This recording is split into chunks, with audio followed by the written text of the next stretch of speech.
Hello everyone.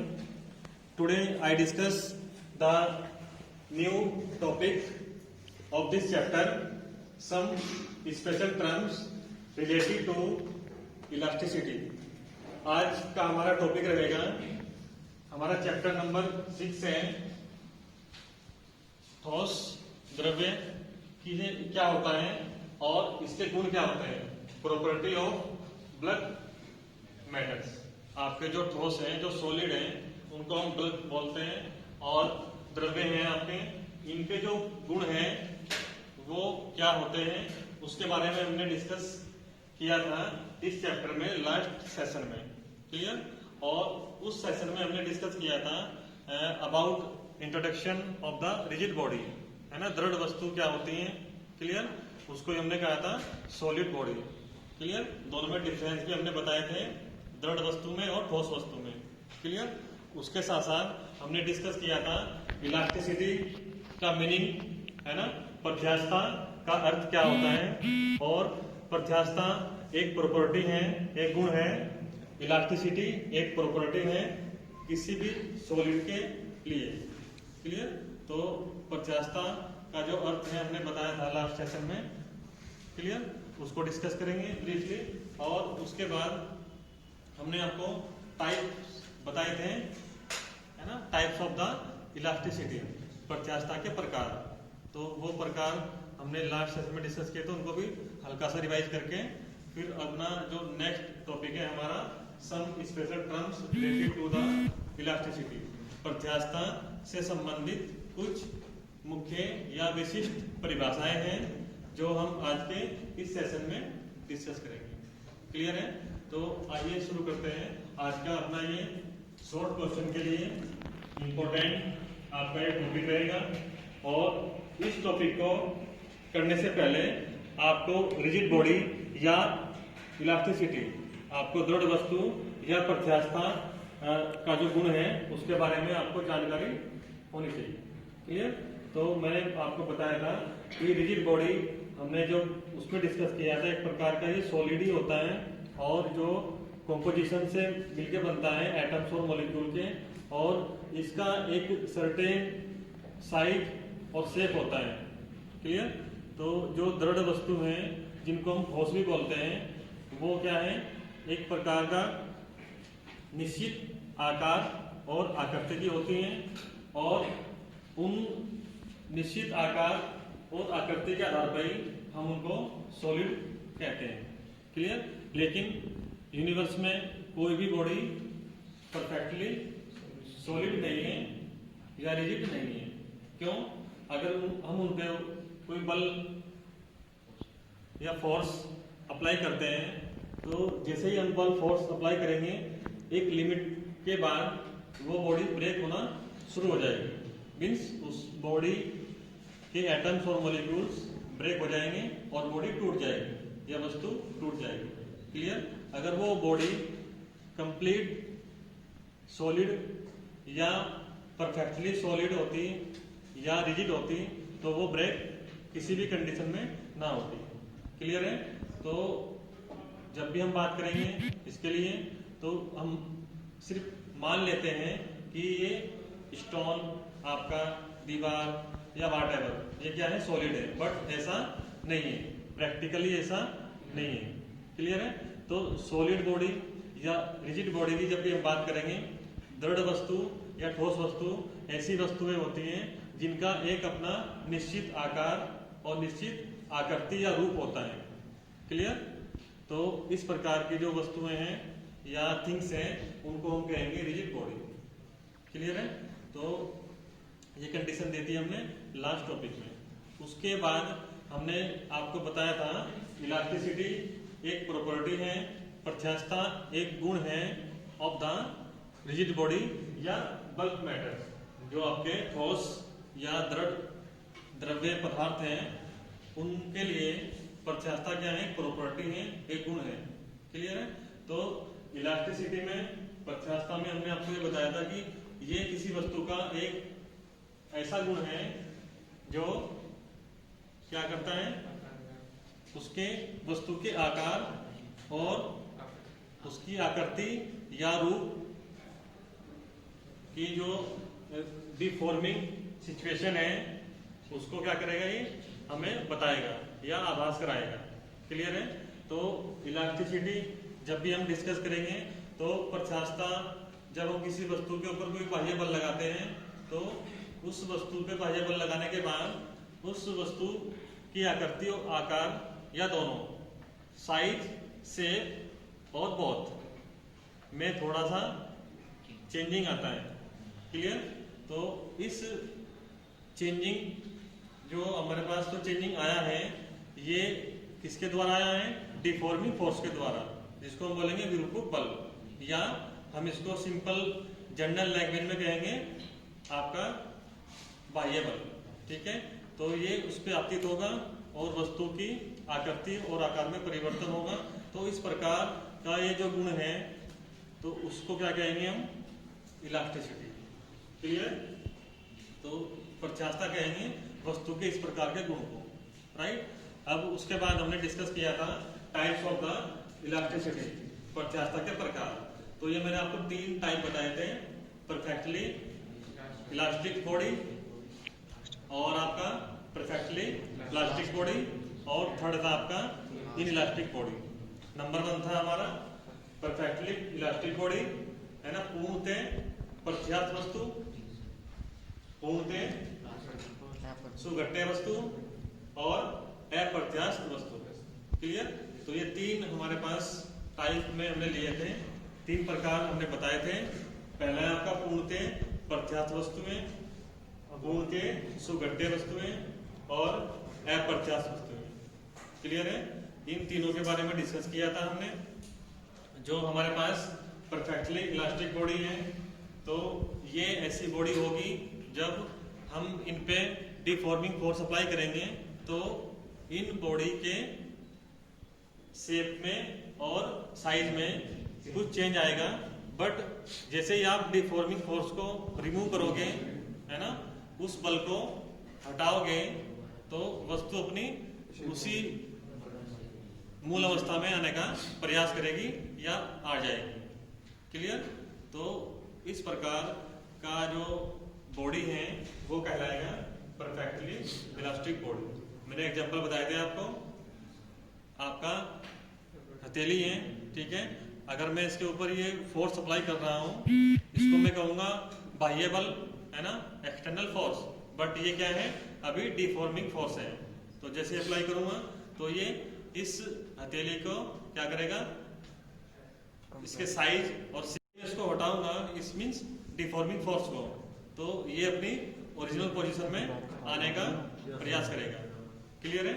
तो ये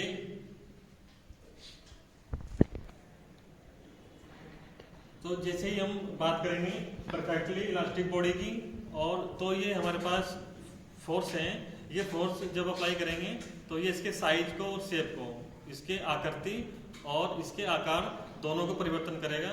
लेकिन जब इस हम बाह्य बल को इस हथेली से हटाएंगे तो ये उसी अवस्था में आने का प्रयास करेगी या पूर्ण रूप से आ जाएगी।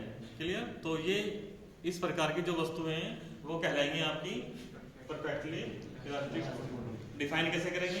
डिफाइन ऐसे करेंगे, पूर्ण प्रत्यास्थ वस्तुएं ऐसी वस्तुएं होती हैं जिन वस्तुओं पर हम बाह्य बल या विरूपक बल आरोपित करते हैं, तो वो बल उन वस्तुओं के आकार और रूप या दोनों में कुछ परिवर्तन कर देता है। लेकिन जब इस बल को हम हटा लेते हैं तो वस्तुएं अपनी पूर्व अवस्था में आने का प्रयास करती हैं या पूर्ण रूप से आ जाती हैं। तो इस प्रकार की जो वस्तुएं हैं वो कहलाएंगी परफेक्टली इलास्टिक बॉडी, पूर्णतः प्रत्यास्थ वस्तुएं। एग्जाम्पल में मैंने आपको बताए थे बहुत सारे एग्जाम्पल। ठीक है? सेकंड में था परफेक्टली प्लास्टिक बॉडी, ये बिल्कुल इसका अपोजिट है। ठीक है? पूर्णतः सुगठ्य वस्तुएं, जब इनके ऊपर मैं फोर्स अप्लाई करूंगा, फोर्स मीन्स डिफॉर्मिंग फोर्स, तो ये फोर्स जब अप्लाई होगा तो साइज भी चेंज होगा और शेप भी चेंज होगा। बट अगर मैं इसको रिमूव करूंगा, इस मीन्स फोर्स को, तो अब जो बॉडी है वो अपनी ओरिजिनल पोजीशन में दोबारा बैक नहीं हो पाएगी। क्लियर है? तो इस प्रकार की जो वस्तुएं हैं वो कहलाएंगी पूर्णतः सुगठ्य वस्तुएं। एग्जाम्पल में मैंने आपको बताया था है ना, मोम, है ना, और आपका गीली मिट्टी, है ना, गीली मिट्टी या गीला आटा, अगर आप इनको प्रेस करते दबाते हो तो वो दोबारा अपनी उस पोजीशन में नहीं आ पाते। क्लियर है? प्लास्टिक बॉल को अगर आप क्या करोगे, डिफॉर्म करोगे तो वो भी क्या हो जाएगा, साइज और शेप में चेंज हो जाएगा, अपनी इनिशियल पोजीशन में दोबारा बैक नहीं होने का। क्लियर? तो ये एग्जाम्पल रहेंगे हमारे परफेक्टली प्लास्टिक बॉडी के लिए। क्लियर है ना? इसके लिए एग्जाम्पल थे हमारे रबर और आपका स्प्रिंग और वाटर, है ना। लास्ट है हमारे पास इलास्टिक बॉडी, अप्रत्यास्थ वस्तुएं। तो ये क्या है, न्यूट्रल है, इनके ऊपर कोई भी रिएक्शन नहीं होगा। जब भी हम ऐसी वस्तुओं के ऊपर कोई बल लगाएंगे, डिफॉर्मिंग फोर्स अप्लाई करेंगे, तो उसमें साइज में और शेप में कोई परिवर्तन नहीं आएगा। ठीक है? तो इस प्रकार की जो वस्तुएं हैं वो कहलाएंगी इनइलास्टिक बॉडी।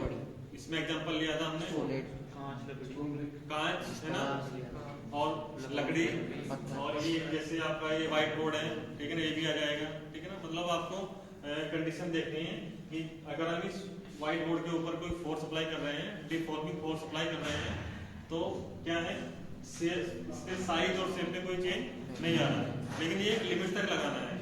अगर लिमिट से ज्यादा होगा तो ये ब्रेक हो जाएगा। क्लियर है? तो इस प्रकार से ये हमारे पास टाइप्स थे, परफेक्टली इलास्टिक बॉडी में, परफेक्टली प्लास्टिक बॉडी में और इलास्टिक बॉडी में। ठीक है? पूर्णतः प्रत्यास्थ वस्तुएं, पूर्णतः सुगठ्य वस्तुएं और अप्रत्यास्थ वस्तुएं। क्लियर? उसके बाद मैंने आपको एक नोट लिखाया था, उसमें मैंने बताया था कि यूनिवर्स में कोई भी बॉडी परफेक्ट नहीं है। क्लियर? सिर्फ हम सपोज करते हैं कि ये परफेक्टली प्लास्टिक है, ये परफेक्टली इलास्टिक है, ये पूर्णतः प्रत्यास्थ है, ये पूर्णतः सुगठ्य है, लेकिन ऐसा नहीं है। क्यों? जब मैं फोर्स अप्लाई करता हूँ, फोर्स मीन्स डिफॉर्मिंग फोर्स, तो वो चाहे आपका इलास्टिक बॉडी हो, चाहे प्लास्टिक बॉडी हो, या आपका इलास्टिक बॉडी हो, तो इन तीनों की कंडीशन में हमारे पास एक कंडीशन आएगी कि जैसे ही मैंने इस फोर्स को इस हथेली के ऊपर अप्लाई किया, तो ये हथेली भी कुछ फोर्स अप्लाई कर रही है। क्लियर है? तो ये भी क्या कर रही है, इसको प्रेस कर रही है। क्लियर है ना? तो इस प्रकार जितना ये प्रेस करेगा उतना ही ये क्या हो जाएगा, बंप हो जाएगा, मतलब इसके साइज और शेप में थोड़ा चेंज आ जाएगा। जैसे गीली मिट्टी है या गीला आटा है, उसको आप जब दबाओगे तो वो दब जाएगा, लेकिन वो थोड़ा ऊपर भी उसके साइज और शेप में थोड़ा चेंज आएगा। ठीक है ना? प्रैक्टिकली आप करके देखना। और ये चेंज सिर्फ इसलिए है क्यों, वो परफेक्ट नहीं है। क्लियर है ना? तो इस प्रकार से हमने ये कंप्लीट किया था लास्ट सेशन में। आज हम डिस्कस करेंगे इसका नेक्स्ट टॉपिक है डिफॉर्मिंग फोर्स, है ना, विरूपक बल, इसको डिफाइन करेंगे। शॉर्ट क्वेश्चन के लिए आएगा। इलास्टिसिटी मैंने डिस्कस कर दिया है कंप्लीट, सेम रहेगा, रिपीट करना है बस। और स्ट्रेस और उसके बाद स्ट्रेन। तो ये सारी टर्म्स हमारी स्पेशल हैं। हर बार इनमें से आपके जितने भी आपके बोर्ड पेपर हैं सभी में क्वेश्चन पुटअप होता है। इसके साथ साथ जो बच्चे आपके बड़े बड़े एग्जाम फेस करते हैं, कॉम्पिटिटिव एग्जाम डिप्लोमा के बाद, उनमें भी ये प्रॉब्लम आती है। तो डिफॉर्मिंग फोर्स, विरूपक बल, मैंने अभी बताया आपको, ऐसा बल, डिफॉर्मिंग फोर्स या बाह्य बल भी इसको कहते हैं, जब किसी वस्तु पर आरोपित किया जाता है या अप्लाई किया जाता है तो ये उस बॉडी के साइज और शेप और बोथ, है ना, या दोनों में क्या करता है, कुछ परिवर्तन करता है। क्लियर? और इसको रिमूव करने के बाद, इस बल को हटाने के बाद वस्तु अपनी पूर्व अवस्था में आने का प्रयास करती है। क्लियर? तो ये जो इंटरचेंजिंग है दोनों के बीच, बॉडी और डिफॉर्मिंग फोर्स, तो ये जो प्रोसेस है ये कहलाएगा डिफॉर्मिंग। क्या कहलाएगा? ये डिफॉर्मिंग, मतलब विरूपक कहलाएगा। और ये जो बल है वो कहलाएगा फोर्स। तो पूरा बन जाएगा ये डिफॉर्मिंग फोर्स, विरूपक बल। क्लियर है? तो इस प्रकार अगर आपसे क्वेश्चन करेगा विरूपक वस्तुएं क्या हैं, तो आपको आंसर देना है कि ऐसी वस्तुएं जिन वस्तुओं पर बाह्य बल या विरूपक बल आरोपित किया गया था और वो वस्तुएं अपने आकार और आकृति दोनों में परिवर्तन या कंप्लीटली चेंज होने के बाद अपनी स्थिति में वापस अभी नहीं आई, तो उन वस्तुओं को हम कहेंगे डिफॉर्मिंग या डिफॉर्म, विरूपक हो चुकी हैं। बट जब हमने ये फोर्स रिमूव किया तो वो वस्तुएं अपनी पूर्ण अवस्था में आने का प्रयास करेंगी, ठीक है। तो इस प्रकार वस्तु कहलाएंगी डिफॉर्मिंग फोर्स। क्लियर है ना? तो दो डेफिनेशन बनेगी इसमें, डिफॉर्म बॉडी विरूपक वस्तुएं और डिफॉर्मिंग फोर्स। क्लियर है? सिंपल आपको ये शॉर्ट में आपका ये क्वेश्चन रहेगा। एग्जांपल दे देना इसके। एग्जांपल आपके बहुत सारे एग्जांपल्स हैं, सारे एग्जांपल मैच करेंगे, चाहे वो प्लास्टिक बॉडी का हो, चाहे वो इलास्टिक बॉडी का हो या वो कॉमन है, समझ रहे हैं ना? जैसे आपके अलग अलग ब्रांच है डिप्लोमा में, बट आपका फिजिक्स और मैथ्स और कुछ सब्जेक्ट आपके जो कॉमन है, इसी प्रकार से डिफॉर्मिंग फोर्स इस पूरे चैप्टर में चलना है। जिस प्रकार लास्ट चैप्टर में हमारा क्या कॉमन था, हॉट बॉडी और कोल्ड बॉडी। क्लियर है ना? तो उसी प्रकार यहाँ पे डिफॉर्मिंग फोर्स ये कंप्लीटली कोई नहीं सच। क्लियर है? तो शॉर्ट क्वेश्चन के लिए डेफिनेशन डिफॉर्मिंग फोर्स के लिए आपको देनी है। सेकंड है हमारा इलास्टिसिटी, जो मैंने लास्ट सेशन में आपको बताया, अभी भी मैंने आपको बताया है। इसके प्रकार टाइप्स 3 प्रकार के हैं, ये तीनों ही शॉर्ट क्वेश्चन के लिए हमें करने हैं। उसके बाद आज का जो नया टॉपिक है वो रहेगा स्ट्रेस, इसको हम बोलते हैं प्रतिबल, ठीक है। तो स्ट्रेस का मतलब आप समझते ही हो, टेंशन, है ना? जैसे बोलते हैं ना स्ट्रेस काफी है, जैसे आप जनरल अपनी भाषा में प्रयोग करते हो। टीचर ने असाइनमेंट भी दिया हुआ है, ठीक है, और आपका टेस्ट भी है, हमारा क्लास भी है, ऑनलाइन भी है, ऑफलाइन भी है, अटेंडेंस ही है, वो तो बोलते हैं स्ट्रेस हो चुका है, तो तनाव है ये, ठीक है। तो ये स्ट्रेस हमें जोड़ना है इस टॉपिक से। क्लियर है ना? तो स्ट्रेस प्रतिबल जब भी हम करेंगे तो ये एक ऐसा बल है, सिंपल सी बात है ना, प्रतिबल तो स्ट्रेस, तो ये एक ऐसा बल है जो किसी भी वस्तु के प्रति एकांक कांट क्षेत्रफल पर कार्य करता है। क्लियर? तो कोई बॉडी हमारे पास है, उस बॉडी का एक क्रॉस सेक्शन एरिया होगा।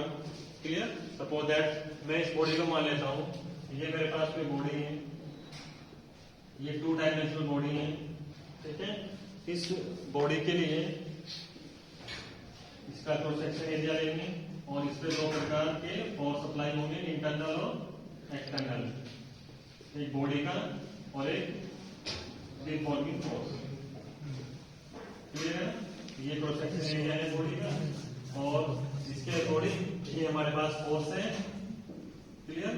तो ये जो फोर्स है हमें फाइंड करना है स्ट्रेस, तो इसके लिए कंडीशन क्या रहेगी, P equal F upon A,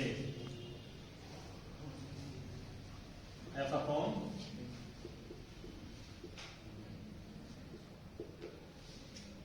तो इसको मैं मैथमेटिकल फॉर्मूला के अकॉर्डिंग डिफाइन करूंगा। F क्या है हमारे पास, फोर्स, और यहाँ पे कौन सा फोर्स रहेगा, ये डिफॉर्मिंग फोर्स, ठीक है।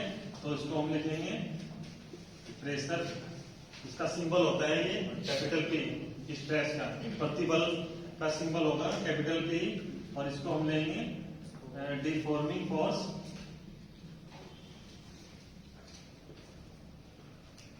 डिफॉर्मिंग फोर्स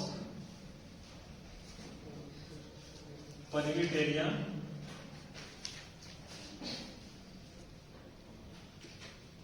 पर यूनिट क्रॉस सेक्शन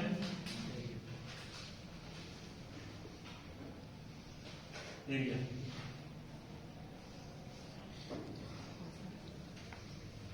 क्लियर है? तो डिफाइन करने के लिए हमने 2 कंडीशन लिए हैं, डिफॉर्मिंग फोर्स लिया है, सिंबल है कैपिटल F, विरूपक बल लिया है, और पर यूनिट क्रॉस सेक्शन एरिया लिया है कैपिटल A। क्लियर है? तो इस प्रकार आपको ये टर्म्स ध्यान देनी है और इसको अच्छे से आपको समझना है। तो जैसे ही हम इसको डिफाइन करेंगे तो यहाँ पे मैंने F/A किया है।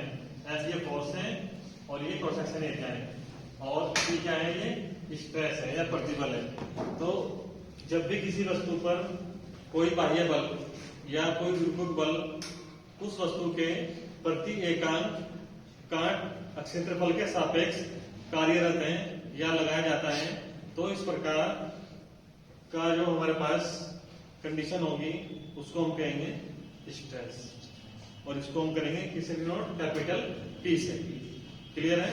तो इसमें कंडीशन देंगे आप द एक्सटर्नल फोर्स या deforming force is applied close to the per unit cross section area of a body, it is called stress.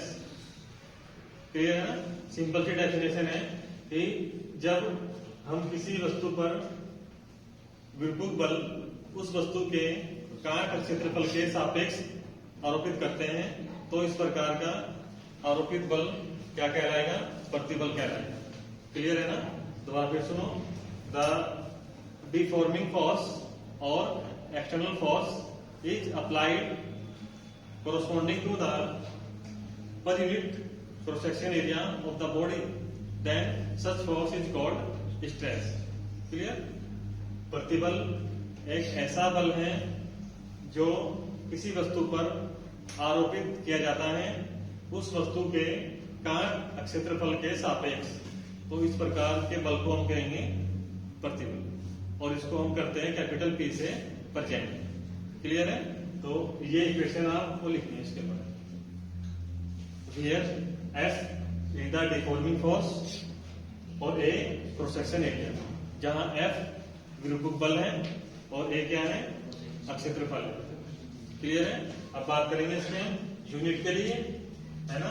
Unit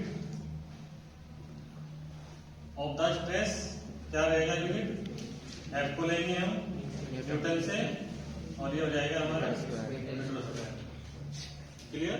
तो न्यूटन पर मीटर स्क्वायर ये मात्रक है इसके लिए, स्ट्रेस के लिए। क्लियर? अब बात करेंगे इसका डायमेंशनल फॉर्मूला। डायमेंशनल फॉर्मूला क्या रहेगा, P बराबर न्यूटन, है ना। फोर्स का होता है M/L-2 अपॉन ये बन जाएगा L स्क्वायर। ठीक है? इसकी पावर ये +2 है, ऊपर जाएगी ये बन जाएगी -2। ठीक है? और या ऐसे कर लो, एक पावर से एक पावर कैंसिल कर देना। ठीक है? ये बन जाएगा आपका M/L-1 T-2। क्लियर है? तो सिंपल आपको फॉर्मूला यूज करना है, और फॉर्मूला यूज करने के बाद आपको अपनी डेफिनेशन बनानी है। इंग्लिश में हिंदी दोनों में बना सकते हो आप। उसके बाद इसका मात्रक फॉर्मूले से बन जाएगा। ठीक है? इसका बीमीय सूत्र, ठीक है, वो भी फॉर्मूले से बन जाएगा। क्लियर? आपको कंसेप्ट होना चाहिए अपने टॉपिक के, ये आपके लिए इजी रहेगा। क्लियर है? इसके साथ साथ ये हमारा एमकेएस सिस्टम में है, इसका मात्रक अगर वो आपसे कहे सीजीएस में तो क्या रहेगा, न्यूटन को क्या बोलेंगे फिर,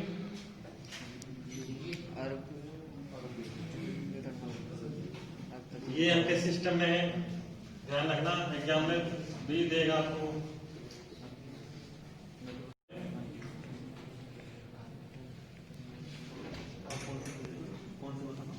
अब बताना आपको सीजीएस में। गुड।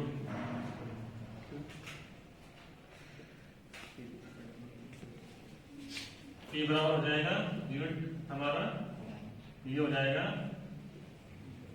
अपॉन ये एमकेएस की बात कर रहे हैं ना,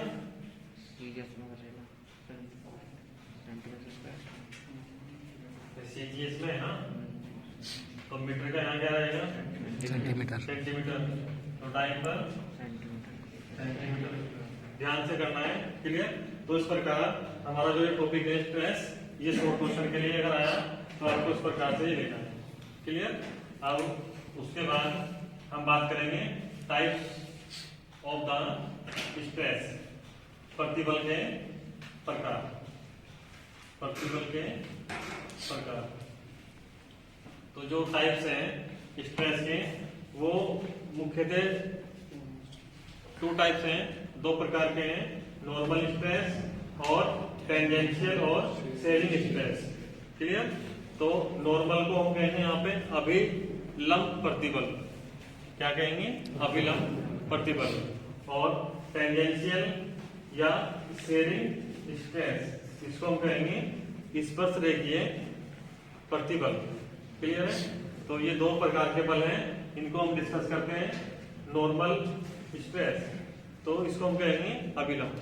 तो मैंने आपको बताया अभी कि जब हम किसी भी वस्तु के ऊपर बल आरोपित करते हैं, कौन सा बल? विरूपक बल, और वो उस वस्तु के काट क्षेत्रफल के सापेक्ष।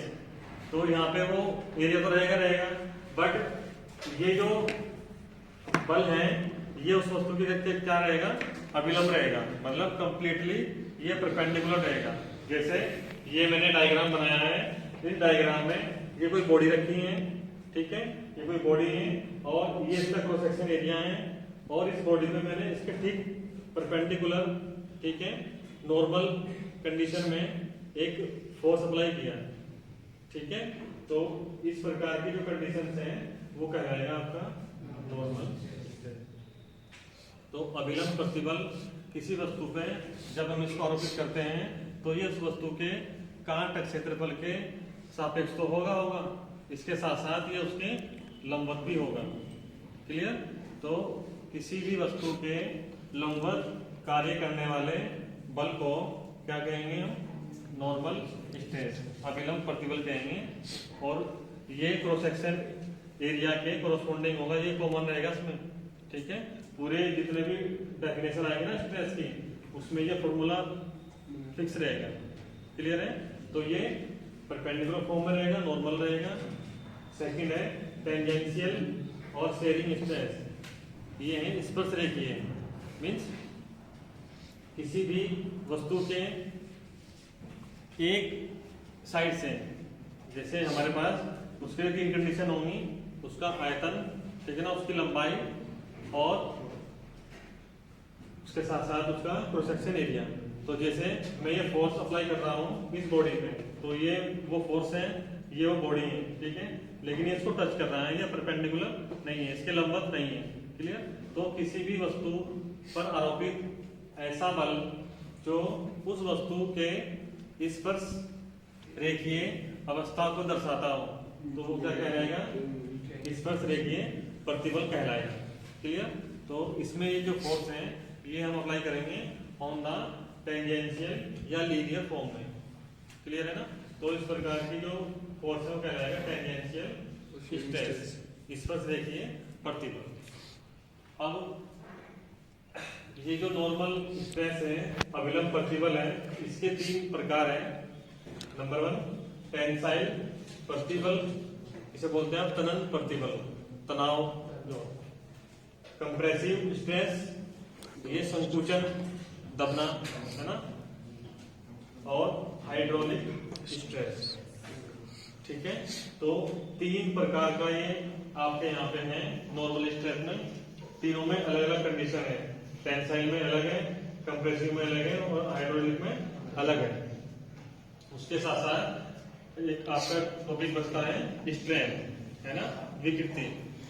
तो ये है, और इसके बाद इसके टाइप्स है। क्लियर है? ये दोनों टॉपिक जो हमारा रिमेनिंग पोर्शन है ये हम करेंगे अगले टॉपिक, अगले लेक्चर में। तो स्ट्रेन देख लेते हैं और उसके बाद हम इन टॉपिक को डिस्कस करेंगे लास्ट अपने जो भी हमारा सेशन रहेगा नेक्स्ट, उस पर डिस्कस करेंगे। स्ट्रेन ये होगा विकृति, और इसमें 2 प्रकार की कंडीशन होगी, इनिशियल और आपकी चेन कंडीशन। जैसे सपोज दैट हमारे पास कोई वायर है और उस वायर का कोई लेंथ है L। क्लियर? ये उसका इनिशियल है, वास्तविक पहलू है लेंथ की, और after the apply force, deforming force, change कितना हो गया? Delta L। तो ये क्या बन जाएगा? स्ट्रेन। दो प्रकार की लंबाइयां हैं, है ना, चेंज इन लेंथ और ओरिजिनल लेंथ। ठीक है, ये किसके द्वारा हुआ है, ये डिफॉर्मिंग फोर्स के द्वारा। तो जब भी किसी वस्तु की पूर्व लंबाई या वास्तविक लंबाई, ठीक है, के सापेक्ष हम कोई बाह्य बल लगाते हैं और उसकी लंबाई में परिवर्तन किया जाता है, तो उन दोनों के अनुपात को क्या कहेंगे, स्ट्रेन, विकृति के। क्लियर, ये आपका लेंथ के लिए भी होगा, वॉल्यूम के लिए भी होगा, एरिया के लिए भी होगा। ठीक है, सबके लिए कंडीशन अलग अलग होगी। जैसे मेरे पास कोई स्प्रिंग है, इस स्प्रिंग की लंबाई सपोज दैट मैंने स्मॉल एल ली, ठीक है, और हमें इसका स्ट्रेन निकालना है, इसकी विकृति निकालनी है, तो उसके बाद मैंने कोई फोर्स अप्लाई किया, कौन सा फोर्स, डिफॉर्मिंग फोर्स। जैसे अप्लाई किया तो ये क्या हो जाएगा, डेल्टा एल हो जाएगा, है ना। ऐसे बना लेंगे इसको, ये हमारे पास कोई पॉइंट है और ये हमारे पास कोई हैंगर से स्प्रिंग लगा हुआ है और ये फोर्स मैंने अप्लाई किया, ये है हमारे पास फोर्स, डिफॉर्मिंग फोर्स। तो जैसे ही मैंने अप्लाई किया, इसको तो हमने एल लिया है, एल लंबाई है, ठीक है ना, तो ये कुछ चेंज हो जाएगा इसकी लंबाई में, उसको हम कहेंगे डेल्टा एल। तो जो रेशो है डेल्टा एल अपॉन एल, वो कहलाएगा स्ट्रेन। क्लियर है ना। तो विकृति क्या है, विकृति एक प्रकार का ऐसा गुण है किसी वस्तु की लंबाई, क्षेत्रफल, आयतन आदि में जो परिवर्तन होता है, उन परिवर्तन को हम उसकी वास्तविक वैल्यू के साथ क्या करते हैं, अनुपात में लेते हैं। क्लियर है। तो वास्तविक और परिवर्तित जो हमारे पास फंक्शन आएंगे उनका क्लियर है। तो ये डिस्कस करेंगे हम अगले लेक्चर में। और इसके प्रकार हैं, दो प्रकार के होते हैं, ये लॉन्गिट्यूडिनल स्ट्रेन और वॉल्यूमेट्रिक स्ट्रेन। ठीक है ना, अनुदैर्ध्य विकृति और आपका आयतनात्मक विकृति। क्लियर। तो ये सारी शॉर्ट टर्म है, आपको ये अच्छे से वॉच करके आनी है। Normal stress, tangential stress, tensile stress, जिसके टाइप है कंप्रेसिव स्ट्रेस, हाइड्रोलिक स्ट्रेस, और ये स्ट्रेन के दो टाइप है, लॉन्गिट्यूडिनल और वॉल्यूमेट्रिक स्ट्रेस। क्लियर। तो ये सारे जो टॉपिक्स हैं हमारे, ये शॉर्ट क्वेश्चन के लिए हमें प्रिपेयर करने हैं। क्लियर। तो आज हमने डिफॉर्मिंग फोर्स को डिफाइन किया है और इलास्टिसिटी को, और इसके तीन प्रकार हैं, परफेक्टली और इलास्टिक, प्लास्टिक और इलास्टिक। क्लियर। स्ट्रेस को हमने बताया आपको, स्ट्रेस के दो प्रकार हमें अगले लेक्चर में कराने हैं, नॉर्मल स्ट्रेस और टेंजेंशियल। ठीक है ना, इनका फॉर्मूला भी आएगा, इनका यूनिट भी आएगा, तो वो करेंगे अगले लेक्चर में। क्लियर। Thanks for